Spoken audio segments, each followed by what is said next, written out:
Hello नमस्कार दोस्तों, मैं आरबी सिंह आरबी जी टेक चैनल में आपका स्वागत है। आज हम डिस्कस करेंगे प्रीमियम में एक S3 280 हेलिकल गियरबॉक्स के बारे में। तो इसमें देखेंगे हम कि किस तरीके से हमारा आउटपुट शाफ्ट अगर लेफ़्ट हैंड में निकला हुआ है तो उसको राइट हैंड में किस तरीके से करना है, यानी गियरबॉक्स की हैंडलिंग P1 से P2 कैसे की जाए, यानी how to change gearbox handling P1 to P2। और इसी के साथ डिस्कस करेंगे कि गियरबॉक्स की बेरिंग्स किस शाफ्ट पे कौन सी बेरिंग लगती है, उसका क्या नंबर है, और किस शाफ्ट पे कौन सी ऑयल सील लगती है उसके बारे में डिटेल में जानकारी लेंगे। यानी bearing and oil seal detail of S3 280 gearbox.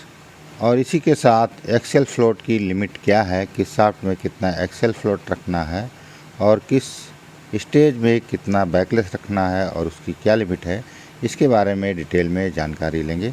तो पूरा वीडियो देखने के लिए हमारे साथ बने रहें।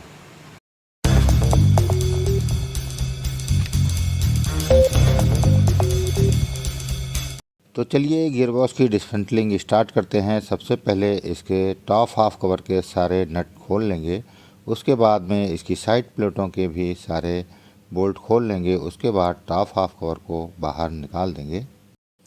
तो गियरबॉक्स के ऑलमोस्ट नट बोल्ट खुल गए हैं और इसका टॉप हाफ कवर बाहर निकालने जा रहे हैं। निकालने के बाद इसके सारे इंटरनल गियर और पिनियन को घुमा घुमा करके चेक कर लेंगे। एक एक तीत को चेक करेंगे, कहीं पे किसी तीत में कोई एरर तो नहीं है, कोई पिटिंग या वेयर एंड टेयर के मार्किंग तो नहीं है।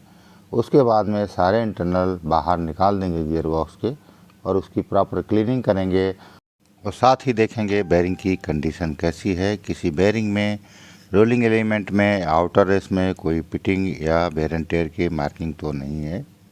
तो सबसे पहले आउटपुट शाफ्ट निकालेंगे, उसके बाद 1 बाय 1 सारी शाफ्ट बाहर निकाल देंगे। तो गियर बॉक्स पूरी तरीके से डिसमेंटल हो चुका है और इसकी बेरिंग्स और इंटरनल भी चेक हो चुके हैं। सारे इंटरनल इंटैक्ट हैं, यानी किसी भी इंटरनल में कोई समस्या नहीं है। तो दोस्तों, जब तक गियर बॉक्स की क्लीनिंग होती है तब तक एक नज़र डाल लेते हैं इसकी नेम प्लेट पे। तो जैसा कि आप नेम प्लेट पे देख रहे हैं, लिखा हुआ है यूनिट, मैन्युफैक्चरिंग यूनिट। तो यूनिट सेकंड में बना हुआ है। प्रीमियम की जो सेकंड यूनिट है फाल्ता में, उस वेस्ट बंगाल में बना हुआ है। उसके आगे चलते हैं तो ईयर ऑफ मैन्युफैक्चरिंग लिखा हुआ है। तो ये 2017 का गियरबॉक्स बना हुआ है। और उसके आगे बढ़ते हैं तो सीरियल नंबर है, सीरियल नंबर HGF लिखा हुआ है और उसके आगे में सीरियल नंबर पड़ा हुआ है। HG का मतलब है हेलिकल गियर इसके अंदर में यूज हुआ है और F इंडिकेट करता है इसकी मैन्युफैक्चरिंग यूनिट को। उसके बाद आते हैं मॉडल। तो मॉडल में है H3 280। H का मतलब है यहाँ पे हेलिकल गियर इसके अंदर में यूज़ किए गए हैं पावर ट्रांसमिट करने के लिए। और 3 का मतलब है 3 स्टेज में पावर ट्रांसमिट हो रही है, यानी 3 जगह पे इसकी पावर ट्रांसमिट की जा रही है इस रेशियो को अचीव करने के लिए। और उसके आगे लिखा हुआ है 280। 280 ही गियरबॉक्स का साइज़ है, यानी centre distance between output shaft and nearest shaft 280 mm है। यही इस गियरबॉक्स का टाइप या मॉडल होता है, यानी ये S3 280 गियरबॉक्स है। तो इसके आगे बढ़ते हैं तो लिखा हुआ है रेशियो, यानी किस रेशियो का गियरबॉक्स है। तो इसमें लिखा हुआ है 38.4, यानी जब 38.4 राउंड इनपुट लगाएगा यानी मोटर लगाएगी तब जा कर के आउटपुट जो है 1 राउंड लगाएगा। और उसके आगे बढ़ते हैं, लिखा हुआ है P1। P1 का मतलब होता है हैंडिंग, यानी किस साइड में गियरबॉक्स की आउटपुट शाफ्ट निकल रही है। तो P1 है तो लेफ़्ट हैंड में और P2 है तो राइट हैंड में आउटपुट शाफ्ट निकलेगी। बेसिकली अभी हमको ये P1 से P2 करना है, गियरबॉक्स की हैंडिंग भी चेंज करनी है। और जो इस गियरबॉक्स में मोटर लगेगा वो 1500 RPM का लगेगा। और इस गियरबॉक्स में जो गियर ऑयल पड़ेगा वो पड़ेगा 320 ग्रेड का गियर ऑयल। तो गियरबॉक्स के सारे इंटरनल क्लीन हो चुके हैं प्रॉपरली। और जो सामने आप देख रहे हैं ये है बॉटम हाफ केसिंग, यानी निचला हिस्सा जो है जिसके अंदर में सारे इंटरनल रखे जाएंगे वो केसिंग है ये। इसको बॉटम हाफ केसिंग बोलते हैं। और जो ये केसिंग देख रहे हैं ये है टॉप हाफ कवर, यानी जो गियर बॉक्स के ऊपर से लगेगा इंटरनल रखने के बाद में। और इसके अंदर में ये ऑयल जैकेट बने रहते हैं, क्योंकि ये स्प्ले सिस्टम के साथ में आता है। इसमें कोई फोर्स लुब्रिकेशन सिस्टम नहीं होता है। तो स्प्ले सिस्टम में क्या होता है, जब गियर बॉक्स स्पीड में चलता है तो आउटपुट शाफ्ट से ऑयल जो है सम्प से ऊपर की ओर थ्रो किया जाता है, यानी फेंका जाता है। और इन्हीं केसिंग के जो जॉकेट बने हैं इसमें ऑयल कैच हो जाता है। उसके बाद में ये हर कवर की बेरिंग हाउसिंग में होल है, इन होलों से बेरिंग तक ऑयल आसानी से पहुंच जाता है। यहाँ पे ध्यान देने वाली ये बात है कि अगर किसी भी गियर बॉक्स में स्प्ले सिस्टम है, यानी फोर्स लुब्रिकेशन नहीं यूज किया गया है, तो ऐसे गियर बॉक्स को कंपनी द्वारा रिकमेंडेड स्पीड पे ही चलाना चाहिए।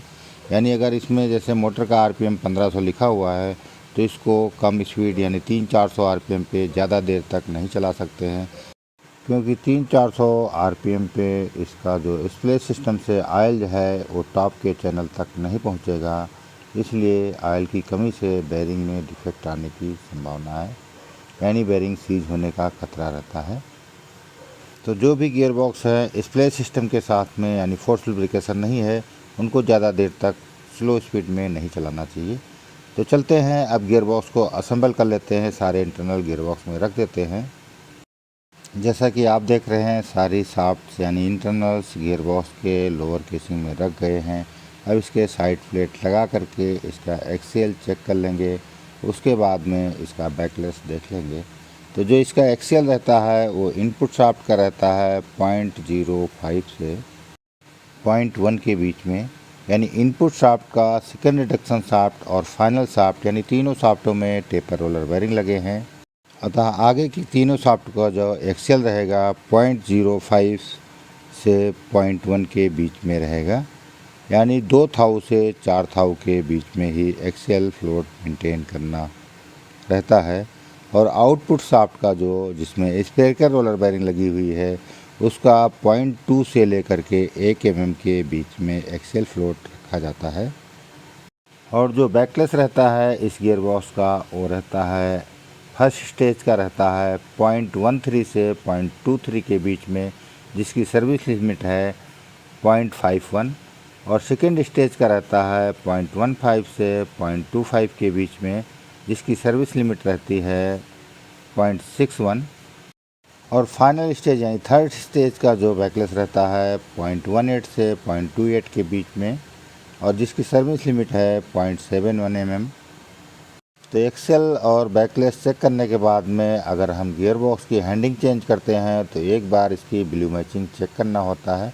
ब्लू मैचिंग क्या होता है, इसके गियर के ऊपर में किसी भी स्टेज का एक स्टेज लेते हैं, जैसे आउटपुट का लेंगे तो आउटपुट के गियर पे हम ब्लू कलर लगा देंगे, जो कि लगभग 3-4 दांतों पे लगा दिया जाएगा, तीत के ऊपर में लगा देते हैं। और उसके बाद में गियर को मूव करते हैं और इसका प्रिंट जो है इसकी पिनियन पे आ जाता है। जैसा कि आप फिगर में देख रहे हैं हमने फाइनल स्टेज की व्हील के ऊपर में ब्लू लगाया था, जिसका प्रिंट है उसकी पिनियन पे आया हुआ है, जो कि बहुत ही अच्छा आया हुआ है। और ये सेकेंड स्टेज की पिनियन है जिसके ऊपर भी अपना ठीक ठाक ब्लू प्रिंट आ गया है, जो कि हमने इसके व्हील पे ब्लू लगाया था, जैसा कि आप फिगर में देख सकते हैं। तो इसी तरीके से सारे स्टेज का ब्लू मैचिंग चेक कर लेते हैं। बेसिकली हमको देखना क्या होता है कि ये कांटेक्ट जो है 75% से नो लोड पे कम नहीं होना चाहिए। तो ऐसे ही 1 बाई 1 सारी स्टेज का ब्लू मैचिंग चेक कर लेंगे, यानी टीथ कांटेक्ट चेक कर लेंगे।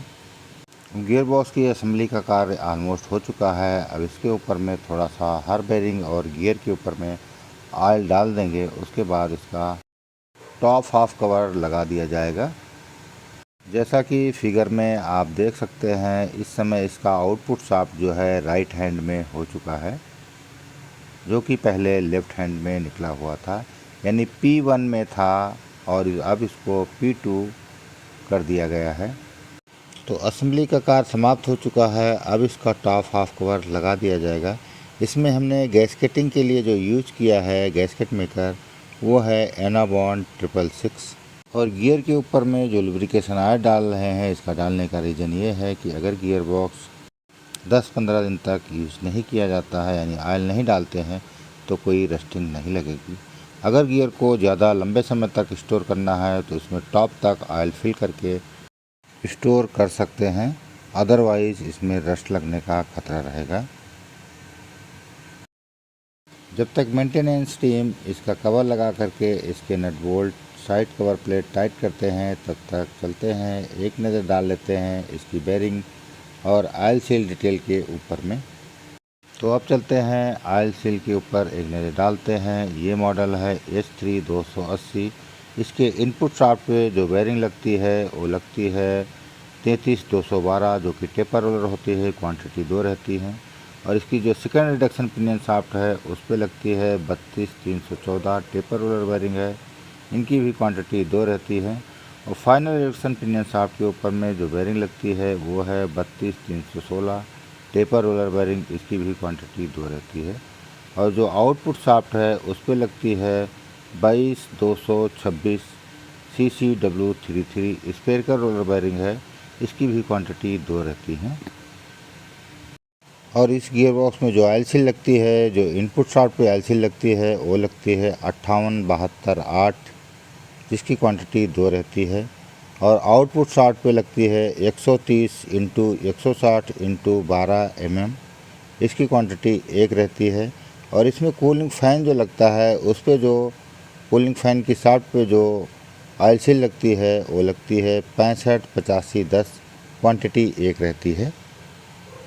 अगर इस गियर बॉक्स का रेशियो 50 रेशियो के ऊपर होता है तो इसका इनपुट का बेरिंग और उसका ऑयल सील चेंज होगा, बाकी सारे बेरिंग ऑयल सील सेम ही रहेंगे।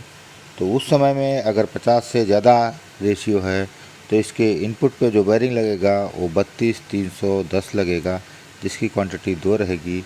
और जो ऑयल सील लगेगा वो 48x62-8 का लगेगा, जिसकी क्वांटिटी भी 2 रहेगी। तो इस वीडियो में बस इतना ही, फिर मिलते हैं किसी नए वीडियो के साथ में, तब तक के लिए नमस्कार।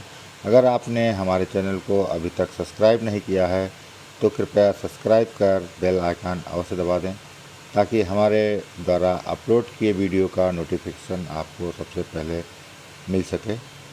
Thank you for watching. धन्यवाद।